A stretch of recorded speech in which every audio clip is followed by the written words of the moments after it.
Boa tarde a todo mundo. Bom, sejam todos bem-vindos ao nosso 3 em 1, programa mais querido aqui da televisão brasileira. A gente começa com os olhos lá em Brasília, porque neste momento o presidente do Senado e do Congresso, Davi Alcolumbre, dá esse pontapé inicial à retornada dos trabalhos do Legislativo, que tem um peso diferente por ser um ano eleitoral. Vamos ouvir o que fala neste momento Davi Alcolumbre.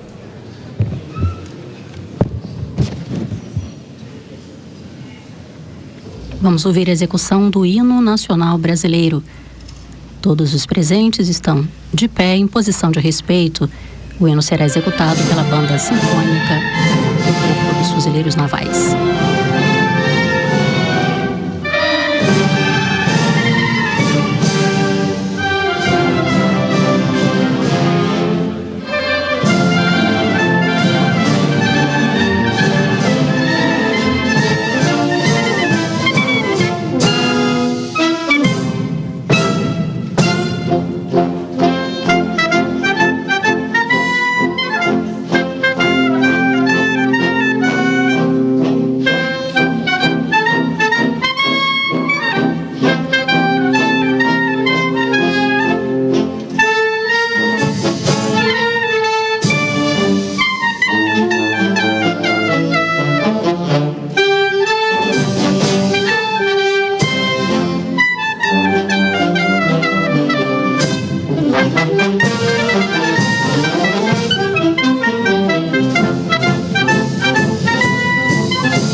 Descontos sem que os aposentados participem.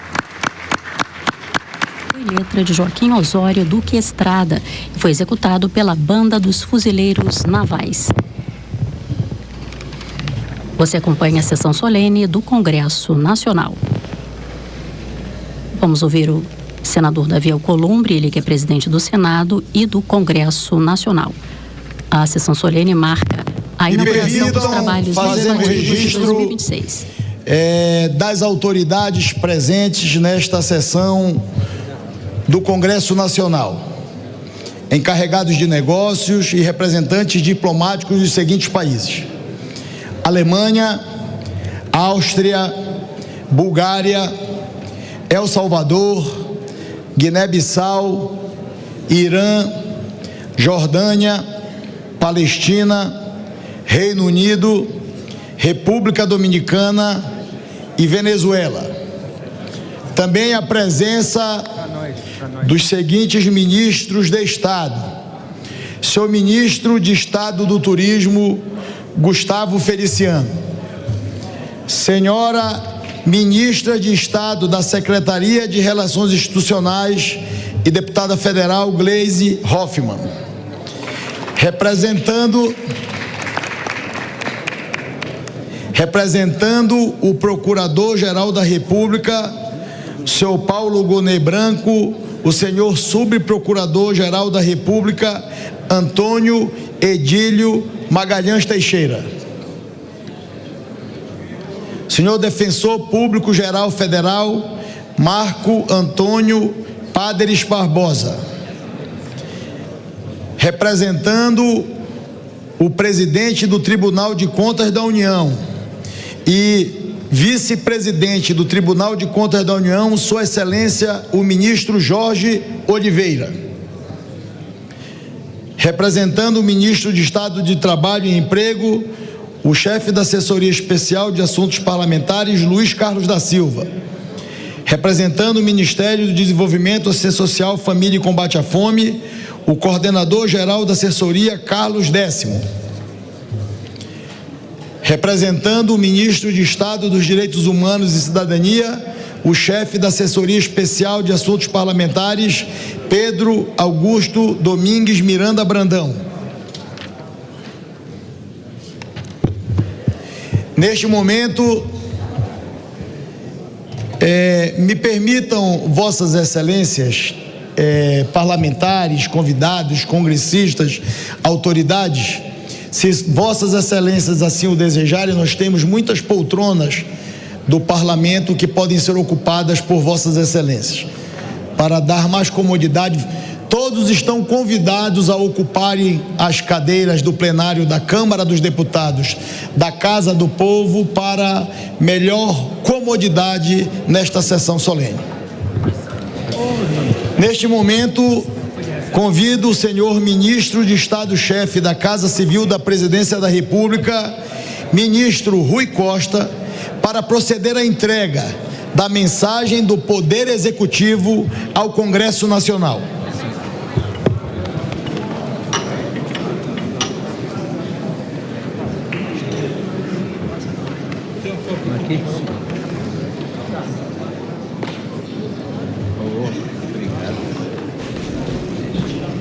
Então, a gente está acompanhando neste momento a abertura dos trabalhos lá no Congresso Nacional. O Davi Alcolumbre, presidente do Senado e do Congresso, vai começar o seu discurso. Antes disso, para seguir todo o rito que é feito, né, a cada pontapé inicial da retomada dos trabalhos, que tem um peso diferente, que tem uma simbologia por se tratar de um ano eleitoral. Neste momento, então, pelo menos daqui a pouquinho, Rui Costa, que é o ministro-chefe da Casa Civil, entrega um documento de cerca de 800 páginas para Davi Alcolumbre e também para o deputado Hugo Mota, que é o presidente da Câmara dos Deputados, todos, né, os interesses, as propostas, as prioridades por parte do governo federal para o Congresso Nacional. E neste documento, é claro, o presidente Lula fala de diversas pautas que ele quer aí aprovar e votar neste ano e por se tornar um ano um pouco menor do legislativo por conta das eleições. É um documento extremamente importante que deve ajudar nas discussões. Agora a gente retoma para ouvir o discurso de Davi Alcolumbre. Boa tarde, senhores deputados, deputadas, senadores, senadoras, autoridades aqui presentes. Excelentíssimo senhor presidente do Congresso Nacional, senador Davi Alcolumbre. Excelentíssimo senhor presidente da Câmara dos Deputados, deputado federal Hugo Mota. Excelentíssimo senhor presidente do Superior Tribunal Federal, ministro Edson Fachin. Senhor ministro de Estado, chefe da Casa Civil da Presidência da República, senhor Rui Costa. Senhoras e senhores parlamentares, o ano de 2025 foi marcado por grandes desafios, mas também por inúmeras conquistas. Um ano que começou sob ceticismo e projeções pessimistas, mas que chegou ao fim com avanços e recordes. As profecias eram as piores possíveis: economia estagnada, inflação descontrolada, dólar em disparada, bolsa em queda livre e fuga de investimentos estrangeiros. Aconteceu justamente o contrário. O Brasil chegou ao fim de 2025 mais forte do que nunca. O produto interno bruto cresceu pelo terceiro ano consecutivo. O dólar teve, em 2025, a maior queda dos últimos 9 anos. A Bolsa de Valores cresceu 34% em relação a 2024 e ultrapassou, pela primeira vez, a marca de 160 mil pontos. Em 2025, o Brasil recebeu 77,7 bilhões de dólares de investimentos estrangeiros, o maior volume dos últimos 7 anos, e consolidou-se como o segundo destino mais atrativo para o capital estrangeiro, para o capital externo. O desemprego caiu para 5,2%, a menor taxa da série histórica.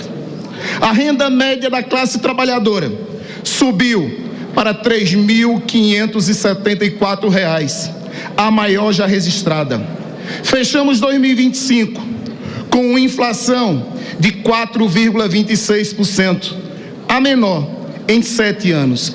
E caminhamos para fechar os 4 anos com a menor inflação acumulada de todos os tempos.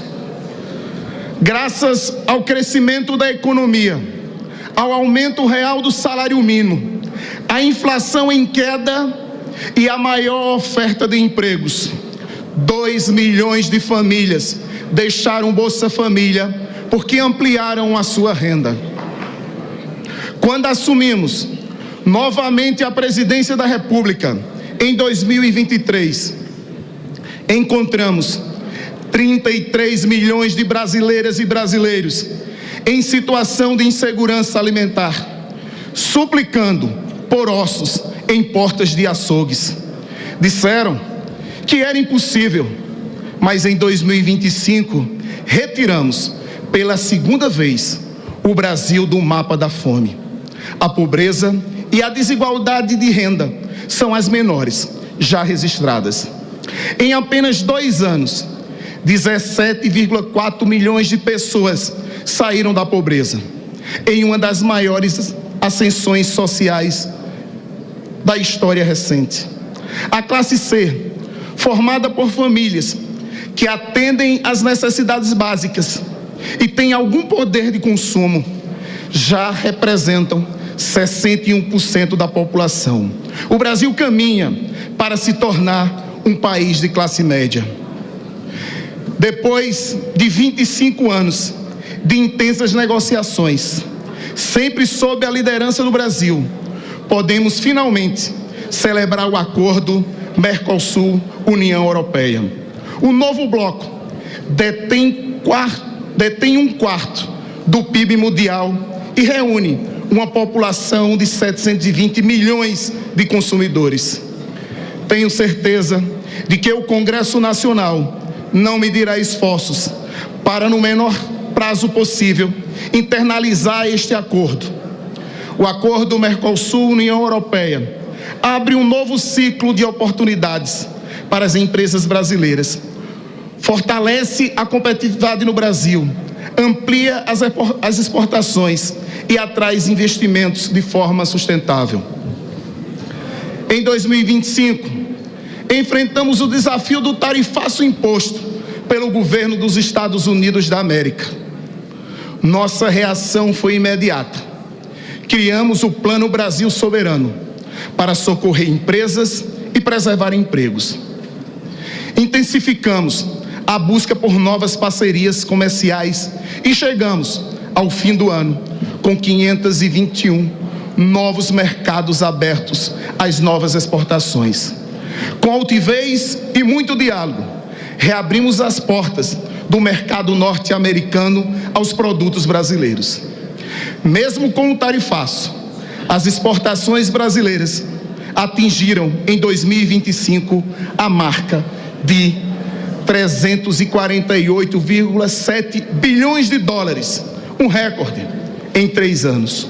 O total acumulado chegou a 1,03 trilhões de dólares, impulsionado pelo maior plano safra da história, 516,2 bilhões de reais, e pelos recentes mercados abertos no exterior.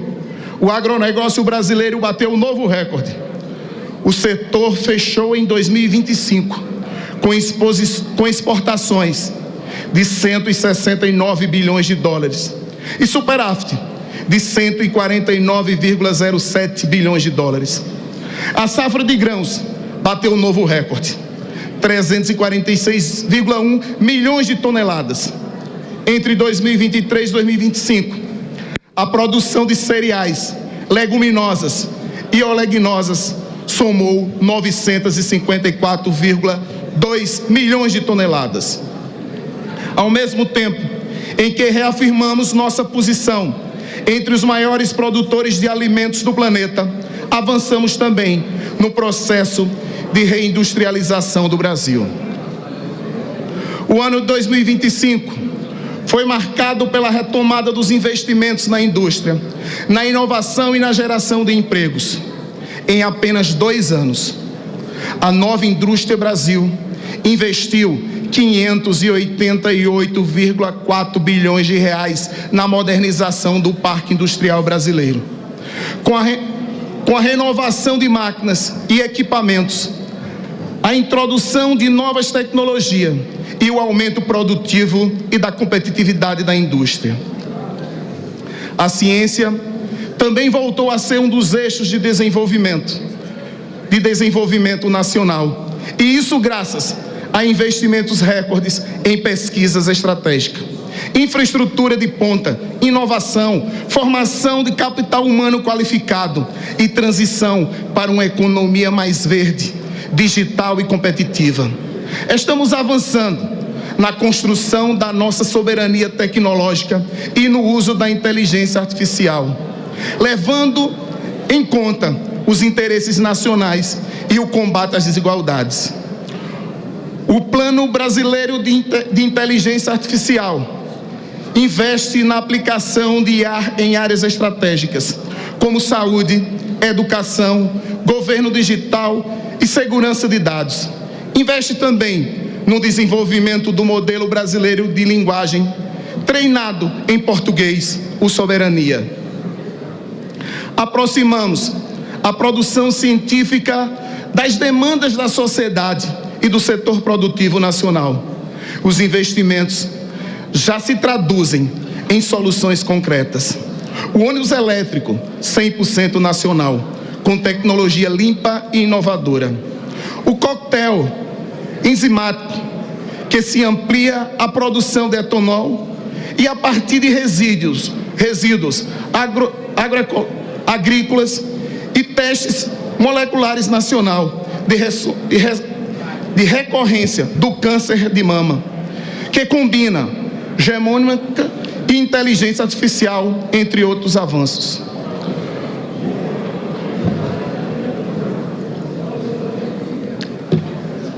O Brasil vive hoje o maior ciclo de investimentos da história da indústria automotiva nacional, com aportes focados na inovação e no desenvolvimento de tecnologias ambientalmente limpas. Um dos eixos do Mover, o programa Carro Sustentável, foi responsável pelo crescimento das vendas dos modelos que atendem aos critérios de sustentabilidade exigidos. Com o Programa de Aceleração do Crescimento, o novo PAC, o Brasil retomou investimentos públicos e privados em infraestrutura. Depois do apagão promovido pelo governo anterior, que fez do país um cemitério de obras paralisadas, com investimentos caindo em 2022 ao menor nível em 50 anos. A execução orçamentária do novo PAC chegou a 945 bilhões de reais. São 34,8 mil empreendimentos espalhados por 99% dos municípios brasileiros, gerando emprego e renda, promovendo inclusão social e reduzindo desigualdades econômicas regionais. Alguns destaques do novo PAC: retomada dos investimentos da Petrobras em refinarias, fertilizantes e combustíveis com baixa emissão. Entrada em operação do Leão Manaus-Boa Vista, um marco histórico por integrar o último estado ao Sistema Integrado Nacional, uma conquista para o desenvolvimento sustentável da Amazônia. Novos avanços no projeto de integração do Rio São Francisco, com 93% de execução física do ramal do Apodi, que levará água para o oeste do Rio Grande do Norte. E a primeira viagem com carga comercial da ferrovia transnordestina, em fase de teste, transportando milho em um trecho de 585 quilômetros, entre Boa Vista, no Piauí, e Igatu, no Ceará. Ao mesmo tempo, o PAC Seleções investe em novas obras e em entregas essenciais para a população das cidades brasileiras, com prioridades definidas pela participação direta dos municípios e estados. São empreendimentos de mobilidade urbana, abastecimento de água, prevenção de desastres naturais, maternidades, policlínicas, UBSs, creches, escola de tempo integral, quadras poliesportivas e equipamentos culturais, entre outras. Esse novo ciclo se expressa tanto na retomada do investimento público quanto na ampliação do investimento privado. Nos últimos 2 anos, o país realizou cerca de 50 leilões de rodovias, portos e aeroportos, aumentando a capacidade. Está acompanhando então essa leitura feita pelo deputado federal Carlos Veras, que é o secretário, primeiro secretário da Câmara, teve essa missão de ler o recado que foi deixado pelo presidente Lula na abertura dos trabalhos lá no Congresso Nacional. Ele faz todo um balanço das principais atividades e ações que foram feitas pelo governo Lula ao longo de 2025 e, é claro, também traz os desafios para 2026, que é um ano eleitoral. A gente vai, inclusive, chamar aqui os nossos comentaristas, o Alan Gani e o Fábio Piperno, já que o 3 em 1 começou de uma forma diferente, porque segunda-feira, dia 2 de fevereiro, é o dia que a gente tem, por tradição, a volta dos trabalhos, tanto do judiciário, que teve um pouco mais cedo, como agora também a gente está acompanhando ao vivo todo o trabalho também da volta, do trabalho do próprio legislativo após o recesso parlamentar. Bom, Fábio Piperno, a gente está acompanhando agora essa fala, essa mensagem deixada pelo presidente Lula, trazendo todos os feitos do governo, falou que conseguiu, reverter a questão do tarifaço, melhorou a questão da inflação dos alimentos, que foi, inclusive, um item importante que acabou, de certa forma, aí baixando a popularidade do presidente Lula, falou também sobre o acordo da União Europeia com o Mercosul. Como é que você avalia nesse primeiro momento esse balanço que está sendo feito dentro do Congresso Nacional, mas também essa relação entre o Executivo e o Legislativo, que se tornou, querendo ou não, um grande desafio do governo Lula nesses últimos anos? Esse balanço, Cássio, ele na verdade ele é algo calibrado para exatamente apontar para o Congresso Nacional uma espécie aí de cachimbo da paz. O governo quer dizer o seguinte: olha, alcançamos grandes feitos, conseguimos contemplar nossas metas graças à colaboração de vocês. Foi muito comentado no final de semana o fato de que o governo enviaria uma mensagem apontando que, apesar de lá uma rusga ou outra, a relação com o Congresso teria sido muito satisfatória e muito profícua para o país. É uma visão do governo que busca, claro, também uma relação de simpatia com o Congresso nesse último ano, que é, obviamente, um ano eleitoral. Acho protocolar e também bastante previsível, porque governo nenhum vai mandar uma mensagem lá para o Congresso para falar: olha, nós realmente estamos muito aquém daquilo que imaginávamos e foi por culpa de vocês. Ô Alan Gani, eu quero te ouvir também. Você acredita que esse clima de paz e amor entre o Executivo e o Legislativo deve continuar, ainda mais se tratando de um ano eleitoral? Lembrando que as principais pautas, pelo menos que vão ser votadas nas primeiras semanas, têm total interesse do governo. Olha, Cássius, boa tarde. O que eu vejo é que num ano eleitoral, essa relação deve ser pacificada. Por que eu digo isso? Porque é uma convergência de interesses, certo? O Congresso quer emendas, porque isso garante a reeleição de muitos deputados e de senadores, aqueles que podem, evidentemente, disputar a reeleição. E, ao mesmo tempo, o governo também tem interesse em liberar essas emendas, porque significa aprovação de projetos de seu interesse e também muitos desses projetos significa abrir mais espaço no orçamento para gasto. Então, há uma convergência. Todo mundo quer gastar mais em ano eleitoral. Por conta disso, eu vejo que essa relação deve ser mais harmoniosa, diferentemente do que foi dos anos anteriores. Cássius. Zé Maria Trindade, seja muito bem-vindo ao nosso 3 em 1 nessa segunda-feira especial de retomada dos trabalhos, tanto do Judiciário como também do Legislativo. Zé, eu queria te ouvir, já que você está aí nos bastidores do Congresso, para saber também, analisar um pouquinho, sobre essa mensagem que foi enviada pelo presidente Lula, trazendo, os desafios que foi o ano de 2025, mas também tentando manter harmonia entre os poderes em 2026. Zé, seja bem-vindo, uma boa tarde. Muito obrigado, boa tarde a todos, boa tarde aos colegas aqui de bancada. É um momento institucional, Cássio, onde todos os presidentes, a gente viu esta cordialidade também no Supremo Tribunal Federal, com a participação dos presidentes da Câmara e Senado, né? E essa mensagem presidencial, isto é uma praxe institucional. É o que o Sarney chamava de liturgia do cargo, né? O presidente manda, o governo manda ao Congresso Nacional a mensagem presidencial e é lido um resumo, para você ter uma ideia, um livro, um catatal desse tamanho, essa mensagem presidencial.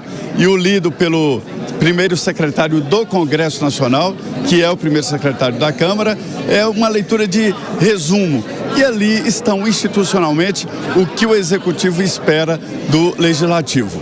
O presidente poderia trazer essa mensagem, mas mandou Rui Costa, o ministro Rui Costa, que trouxe essa mensagem, que entregou essa mensagem ao presidente do Congresso, o senador Davi Alcolumbre. Veja bem, este é um momento em que o presidente Lula está preocupado na reeleição, assim como também todos os deputados e senadores que estão aqui nesse plenário Ulisses Guimarães. Está todo mundo querendo saber de como faz para voltar. Ninguém quer largar o osso, né? Seu empreguinho bom demais, tem folga demais, bom salário, possibilidade de arrecadação acima da média nacional, salário fixo de R$44 mil, ou seja, um bom emprego. Todos querem voltar.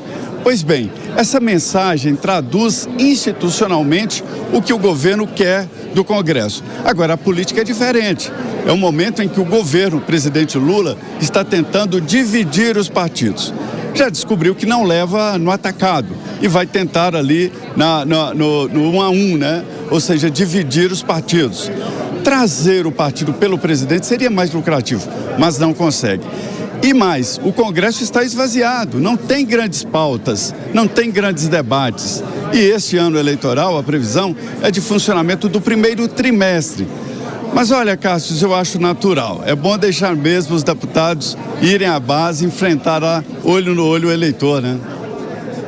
Zé, a gente vai fazer agora um rápido intervalo para quem está nos acompanhando na rádio, mas a gente segue com todas as informações para quem acompanha nosso 3 em 1 e outras plataformas.